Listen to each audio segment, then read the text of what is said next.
बुधवार को अष्टमी तिथि है। आज भैरव अष्टमी की सबको बहुत बहुत बधाई हो। बाबा की बहुत कृपा सब कर गई। मुझे प्रकट क्यों करा, किस लिए प्रकट किया? जिस समय पर काल भैरव प्रकट हुए 64 योगिनियां नृत्य कर रही हैं, मां कंकाली काली भी नृत्य कर रही है, देवियां सब प्रसन्न है, देवता स्तुत है। और शंकर भगवान मंद मंद मुस्कुराते हुए काल भैरव को प्रकट करते हुए कहते हैं, काल भैरव पूछता है मेरे को प्रकट करने का कारण क्या है, क्यों प्रकट किया, किस लिए? काशी वाले कहते हैं कि काल भैरव काशी के कोतवाल हैं, पर शिव महापुराण की कथा कहती है कि काल भैरव केवल काशी के कोतवाल नहीं, काल भैरव पूरी भारत की भूमि, पूरे विश्व के कोतवाल है। पूरे विश्व के मृत्यु लोक में जो जन्म लेता है, शास्त्र कहता है, हमारे शास्त्र वर्णन करते हैं, ब्रह्मा ब्रह्म लोक में विराजमान है, भगवान विष्णु वैकुंठ लोक में विराजमान है, भगवान शंकर मृत्यु लोक में विराजमान है। भगवान शंकर अपने नेत्र बंद कर कर बैठे रहते हैं। मां सती ने, माता पार्वती ने शंकर भगवान से पूछा था, इस काल भैरव को क्या केवल ब्रह्मा जी को मारने के लिए, ब्रह्मा जी का सिर काटने के लिए प्रकट करा आपने? क्या इस काल भैरव को केवल अंधकासुर के वध के लिए प्रकट करा तुमने? क्या इस काल भैरव को केवल दुष्टों के संहार के लिए प्रकट करा आपने? शंकर भगवान कहते हैं, नहीं पार्वती, ब्रह्मा का सिर तो मैं भी काट सकता था, अंधकासुर को तो मैं भी मार सकता था, पर काल भैरव को मैंने इन दुष्टों के संहार के लिए प्रकट नहीं करा है। पार्वती, जब मैं नेत्र बंद कर कर बैठूंगा तब साधना में लीन रहूंगा। मृत्यु लोक से कोई अपने प्राणों को त्याग कर जब जाएगा तो मेरा काल भैरव उसकी हाजिरी बजाता हुआ आगे आगे चलकर बताएगा कि इसने शिव को एक लोटा जल चढ़ाया। मेरा काल भैरव ये बताएगा कि शंकर को एक लोटा जल चढ़ाया, इसकी साक्षी है।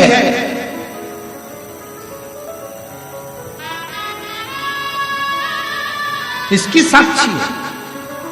काल भैरव भगवान का नाम उच्चारण करना, कैसा भी चर्म रोग हो, कैसी भी बीमारी शरीर की चमड़ी से जुड़ी हुई अगर हो गई है, काल भैरव भगवान का स्मरण फल देता।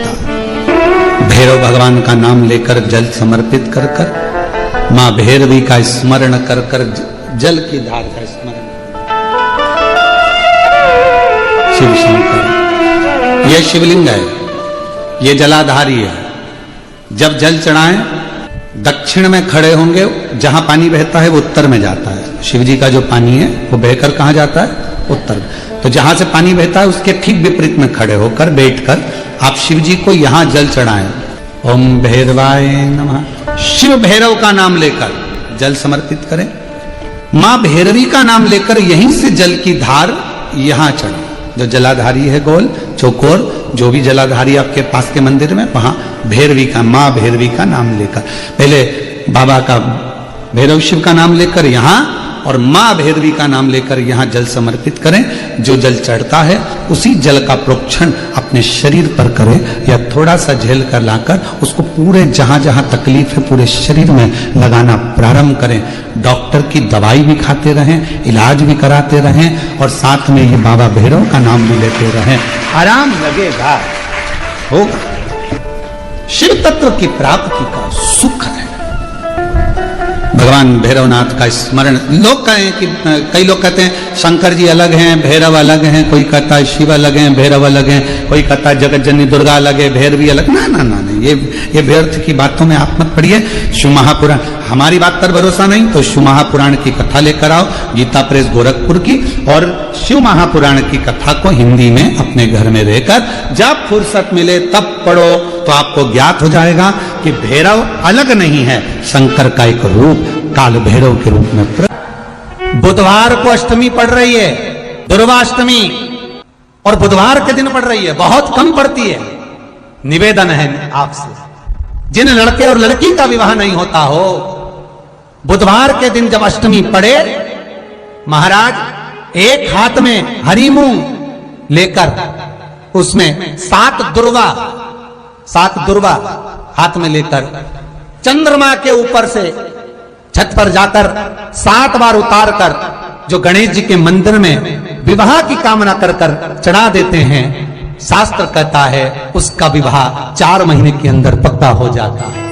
महाराज 4 से ज्यादा 6 महीना लगेगा और विवाह पक्का हो जाए। जिन लड़का लड़की का विवाह नहीं हो रहा, बालचंद्र का स्मरण करें, गणेश चंद्र का उसमें घी मिला। जिन बच्चों के नयन कमजोर हो, बच्चों के नयन कमजोर हो गए हो, चश्मा चढ़ रहा हो, चश्मा लग रहा हो, उन बच्चों के लिए भी भैरव मंदिर में तेल का दिया लगाकर उसकी काजल बनाकर काल भैरव का स्मरण कर कर उसमें घी मिलाकर भैरव बाबा के नयन बिंदु को लगाकर वही काजल बच्चों की आंख में लगाना प्रारंभ कर दीजिए। नेत्र की रोशनी अपने आप बढ़ना प्रारंभ। काल भैरव का स्मरण, पर डॉक्टर को जांच जरूर कराना हो, कहीं सियोर वाला हमारा झूठ तो नहीं बोल।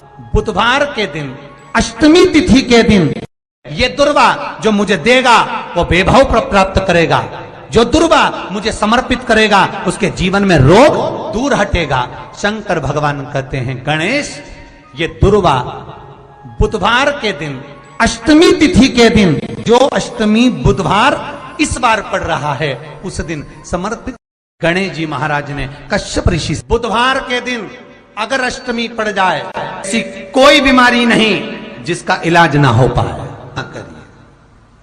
हरा मूंग की कटोरी भर लो, गुड़ की एक बाटी उस पर रखो, 5 बेलपत्र रख लो, और जिस व्यक्ति को बहुत भारी बीमारी है, कैंसर जैसा रोग भी है, किडनी लीवर जो भी उसके खराब हो रहे हैं, कोई तकलीफ है, सीधे हाथ में रखकर नाम गोत्र खुद का बोलकर और भगवान से गणेश जी से विनती कर कर अष्टमी तिथि के दिन, बुधवार के दिन जो भी आ रही है उसको गणेश जी के मंदिर में पहुंच। शादी नहीं हो रही है, बहुत समय से लगन देख रहे हो, शादी नहीं हो रही, बहुत समय से परेशान हो गए कि विवाह ही नहीं हो रहा, हम तो टेंशन में पड़ गए, लड़की 28 साल 30 साल का लड़का हो गया, विवाह नहीं हो रहा, कुछ मत करो।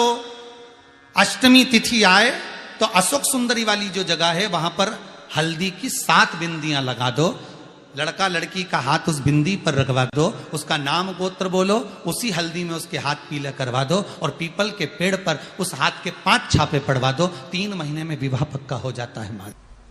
बुधवार के दिन अष्टमी तिथि पड़ रही है, दुर्वाष्टमी। जिसके घर में शांति ही ना रहती हो, सुख ही नहीं है, क्लेश 24 घंटे बना हुआ है, घर में ना कोई बात ना कोई प्रसंग, उसके बाद भी सबका मुंह फूला हुआ है, उसके बाद भी सबका चेहरा उतरा हुआ है।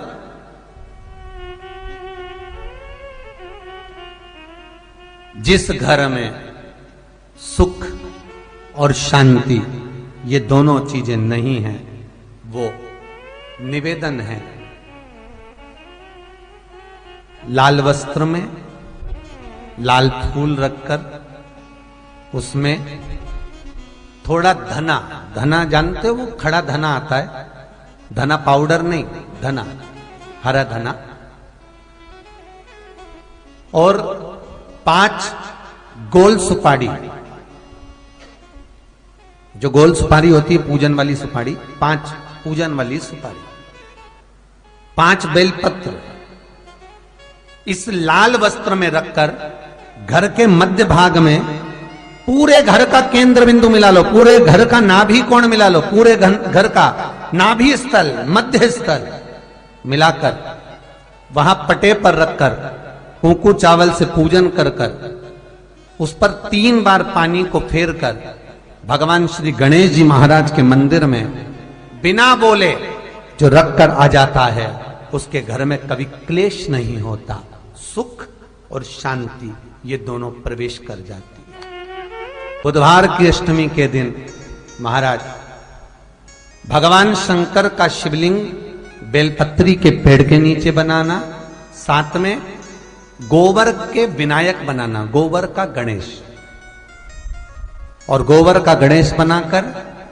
एक छोटी सी पिंडी जैसी माता जगदम्बा के लिए एक ढेली रख देना गोबर की या गोबर मिट्टी। इन तीनों स्वरूप का पूजन आप करना बड़े प्रेम से, चंदन चंदन आदि अक्षत पुष्प समर्पित कर कर।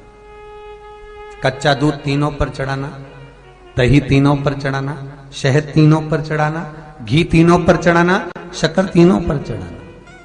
पूजन कर कर एक इतना बड़ा लाल वस्त्र,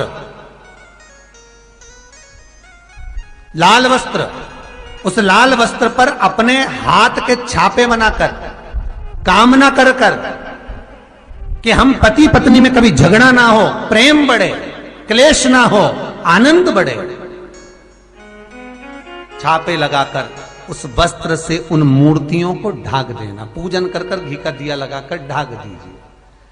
108 चावल के दाने लेकर एक एक चावल का दाना अपनी कामना कर कर उस वस्त्र पर डाल दीजिए। वस्त्र का चावल अपने ऊपर बाद में छिड़क लीजिए। मूर्तियों का पूजन कर फिर वापस पूजन कर कर विसर्जन कर दीजिए। अगर अदालत में केस भी चल रहा होगा तलाक तक का, तो भी प्रेम बढ़ सकता है और आपका जीवन सुखमय हो सकता है, आनंदित हो सकता है। कोई पैसे नहीं दे रहा, अवश्य करें। कोई धन नहीं लौटा रहा, अवश्य करें। कहीं किसी कंपनी में आपका पैसा उलझ गया है, नहीं मिल रहा है, अवश्य करें, मिलेगा फल।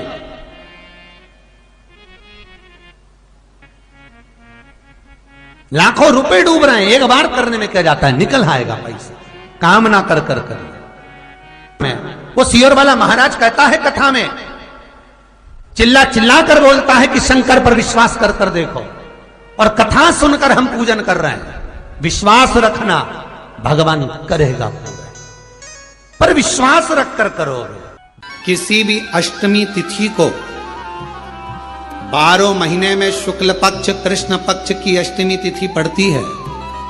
यदि किसी भी अष्टमी तिथि को अगर किसी ने नियम बनाया 5 अष्टमी का, 8 अष्टमी का, 7 अष्टमी का, एक कनेर का पुष्प शिवजी के शिवलिंग को समर्पित करना, अशोक सुंदरी के स्पर्श करना, और जो जलाधारी होती है, जैसे ये शिवलिंग है, ये जलाधारी है, तो पहले शिवलिंग पर स्पर्श, फिर अशोक सुंदरी का स्पर्श, फिर जलाधारी पर कनेर का पुष्प शिव जी की ओर मुख कर कर, अर्थात जैसे मानो ये कनेर का पुष्प है, तो ऐसा शिवलिंग का स्पर्श करते हुए जलाधारी पर जो समर्पित करता है, भगवान शंकर उसके मन की कामना को पूर्ण जरूर करते हैं। एक कनेर का पुष्प। जी का सिर कट गया था, काल भैरव को भगवान शंकर ने प्रकट कर दिया था, और काल भैरव ने जाकर ब्रह्मा जी को अपने हाथ की उंगली का नख तोड़कर उनका शीश काट दिया था।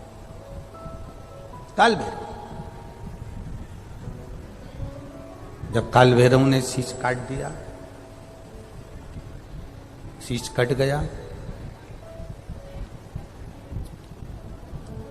भैरव काल भैरव का आदर, सम्मान, सत्कार। भैरव क्षेत्र का देवता होता है। भैरव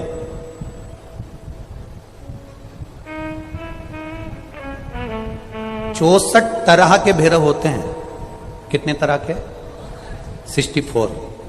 64 तरह के भैरव होते हैं, और 64 तरह के भैरव, जितने भैरव होते हैं उतनी भैरवी होती है, क्योंकि शिव के साथ शक्ति जरूरी है, भैरव के साथ भैरवी जरूरी है, क्योंकि भैरव शंकर भगवान का एक अंश रूप है, क्योंकि शिव ने उसको प्रकट करा। हाँ, दुनिया के लोग भले भैरव जी को बदनाम करने में लगे, ये तो शुरू से चला रहा है। भैरव जी को कोई बीड़ी पिला देता है, कोई सिगरेट पिला देता है, कोई कह देता है कि भैरव बाबा को तो बीड़ी दे दो, भैरव बाबा को तो सिगरेट दे दो। ये ढोंग और प्रपंच मेरे शंकर की कथा में नहीं है।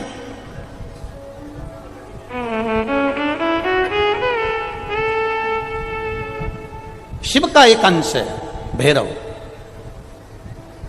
काल भैरव जो प्रकट हुआ वो शंकर भगवान का एक अंश है। काल भैरव जो प्रकट हुए वो शिव का एक अंश रूप है। और काल भैरव जब प्रकट हुए, सारे देवताओं ने उनका आदर करा, इंद्र ने उनका सम्मान करा, इंद्र उनकी सेवा में लगे, वायु देव, गरुण देव, वरुण देव, जितने भी देवता हैं सब ने उनका आदर करा। अब आदर करते करते करते करते माता लक्ष्मी जी ने भी काल भैरव को निमंत्रण दिया। जरा सुनिएगा, बहुत सुंदर कथा है पुष्कर राज की। इस कथा को अपनी जिंदगी में उतारना जरूर।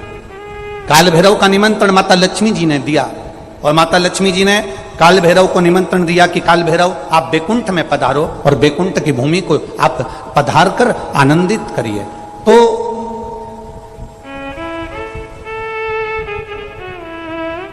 काल भैरव का काम क्या है? काल भैरव का कार्य क्या है? ये यहां राजस्थान की भूमि पर तो वैसे भी भैरू जी के मंदिर बहुत है। बोलो सही है कि गलत है? और पूरी दुनिया में जितनी भी, पूरी भारत की भूमि पर दुनिया के लोग कहीं पर भी लें, कहीं पर भी रहें, पर भैरू पूजने के लिए हमारे राजस्थान में आते जरूर हैं। भले वो कभी भी आए, पर राजस्थान में आकर भैरू पूज कर जाते ही हैं।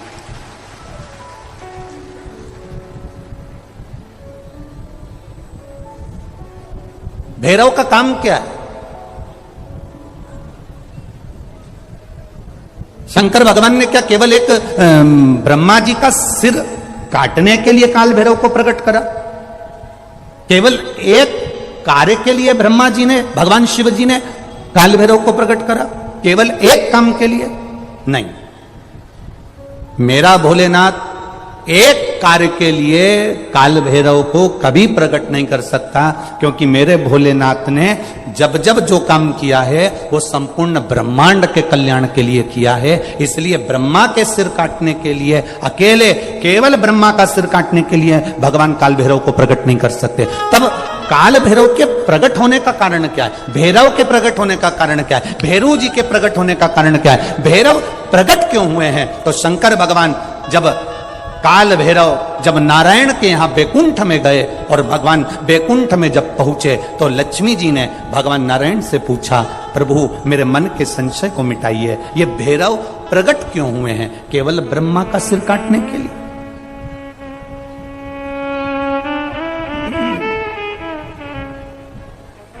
क्या ये ब्रह्मा जी का सिर काटने के लिए प्रकट हुए? आखिर भैरव प्रकट क्यों हुए? केवल एक ब्रह्मा का सिर काटने के लिए? भगवान विष्णु ने कहा नहीं, केवल ब्रह्मा का सिर काटने के लिए काल भैरव नहीं प्रकटे। लक्ष्मी सुनो, आज मैं तुम्हें सुनाता हूं काल भैरव भगवान शंकर ने क्यों प्रकट करा। उसका कारण केवल एक है। जब देव अधिदेव महादेव अपने नेत्र बंद कर कर बैठ जाते हैं और समाधि में लीन हो जाते हैं, साधना में लीन हो जाते हैं, तब काल भैरव का दायित्व बढ़ जाता है।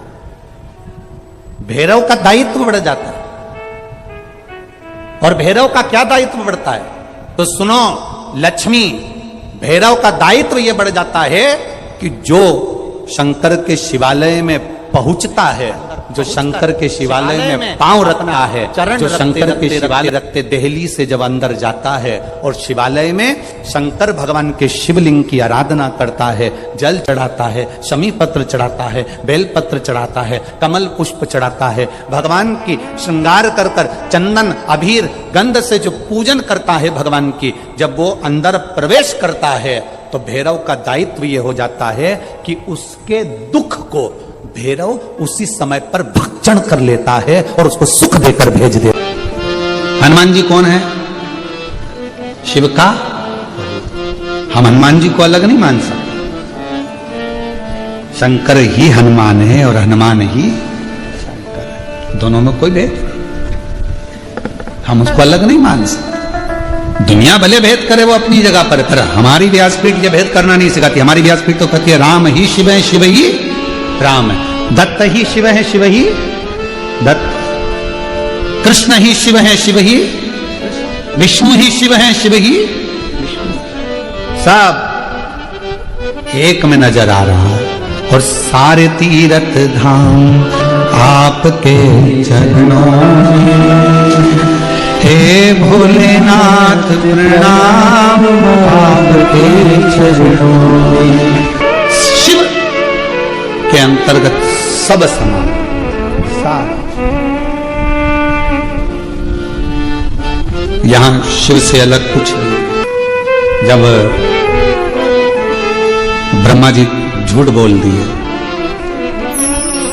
ये शिवलिंग में से निकली हुई वाणी असत्य है, तब मेरे देव अधिदेव महादेव भगवान शंकर ने अपना स्वयं, मेरे शिव जी ने अपने ही अंगुष्ठ भाग से, स्वयं अंगुष्ठ भाग से काल भैरव को प्रकट किया। जितना रुद्राक्ष में बल होता है, शिव जी के नयन अश्रु से प्रकट हुआ रुद्राक्ष, वैसा की वैसा ही बल काल भैरव में होता है, भैरव में होता है, बटुक भैरव में होता है।